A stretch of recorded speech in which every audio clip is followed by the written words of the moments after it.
Results in November. Senate Minority Leader Reid now asking the FBI to investigate recent cyber attacks targeting state election data. Chief Intelligence Correspondent Catherine Herridge live in Washington with more. Catherine, what are you hearing from the FBI?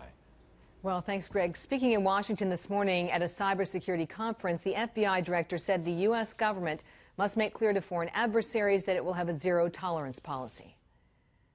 We take very seriously any effort by any actor, including nation states, maybe especially nation states, that moves beyond the collection of information about our country and that offers the prospect of an effort to influence the conduct of affairs in our country, whether that's an election or something else.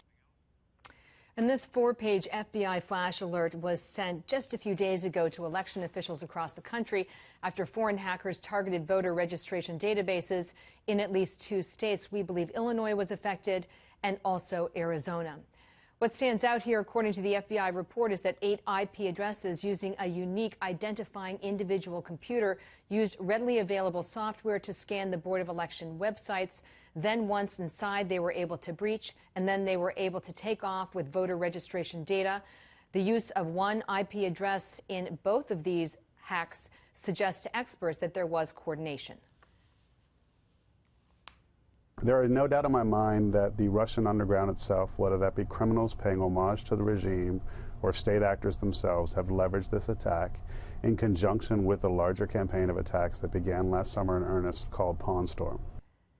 And Kellerman said that these boards of election in all of the states and territories really need to operate from the assumption that they were breached and then try and find information that, in fact, their systems are still secure. Greg.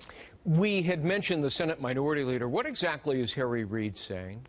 Well, the Senate Minority Leader, Reid, wants the FBI director to open an investigation into Donald Trump's alleged ties to the Russian President Vladimir Putin.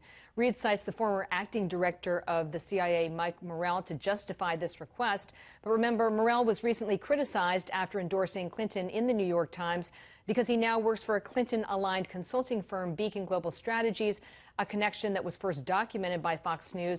And Morell was the one who did the heavy editing on the flawed Benghazi talking points that wrongly blamed a demonstration for the 2012 terrorist attack. So critics say he clearly is not an objective observer in all of this, Greg.